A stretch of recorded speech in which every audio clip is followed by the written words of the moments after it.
Harper One and HarperAudio present Everything, All at Once, a Memoir, by Steph Catudal. Read by Steph Catudal and Allyson Ryan. Some of the names and identifying details of people discussed in this book have been changed to protect their privacy. For Dad, because it was you all along. And for Mom, because you gave me the space to find him.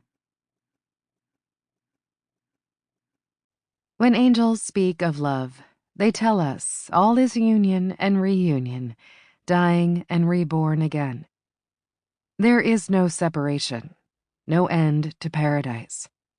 We are always present, the ecstatic moving us along, with each current, each wilderness of spirit, a dedicated path. Bell Hooks. Prologue. It's 3 a.m. I am bundled in a fleece blanket in the front passenger seat of our silver Dodge Caravan. Dad is speeding eastbound down Highway 20, the thruway that runs across Montreal, still wiping sleep from his eyes as he rushes me to the hospital. I pull for air in ragged breaths, but Dad stays calm, offering me sips from a carton of Nestle's strawberry milk with one hand, the other locked on the steering wheel while Glenn Frey croons on an old mixtape. I feel the sharpness of Canadian winter air drawing in from the window that Dad has rolled down with 3 broad strokes of his arm, hoping the cold would ease my asthma. The bitter wind turns the tip of my nose numb, and I say so in a whisper. Dad puts the strawberry milk in his cup holder and places a warm hand on my cheek. I sink into his palm, the width of it cradling the entirety of my 7-year-old face.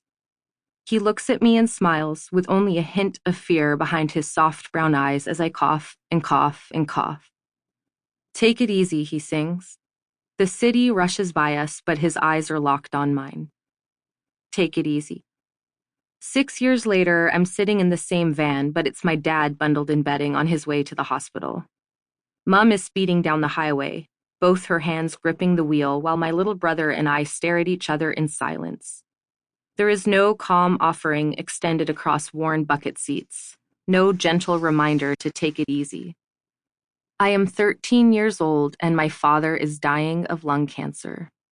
I watch our city rush by us as he coughs and coughs and coughs. And I can still hear him cough. You never forget a sound like that. The kind that tears at your throat, the kind that sputters and drowns and leaves you gasping for breath on dry land. I remember. Chapter 1. I am awake. The sound splits the night, a rolling thunder tearing through the hilted gray of twilight. It's midnight in early June, and a monsoon is brewing up from the Gulf of Mexico, making its way to our home in northern Arizona. I can hear a violent wind whipping through our backyard, twisting through the chalky limestone and looming pines that corral our lot on the forested outskirts of town. It rattles the windows and flips trash cans in the street as I wrestle with the sheets. But above the storm, all I hear is that cough. That fucking cough. It hovers in the space between sleeping and waking. I sit up in bed, my hands searching for the sound like a child pulled from a dream, looking for something that was just right here. Weren't you just right here? It takes a moment to realize that I am not caught in an outdated nightmare, that it's my husband, not my father, coughing above the storm. The melody of my adolescence remastered. It is 3 months into the coronavirus pandemic when his cough first appears. It creeps up the stairs and into our bedroom, from the basement where he has been quarantined for the past 7 days. I hear it and remember everything in metastatic memory. The bedpans, the tray table littered with pill bottles, my father's sunken face, and a distant gaze in eyes that were once so keen, so knowing. It calls to me, sour and distinct. Sample complete. Ready to continue?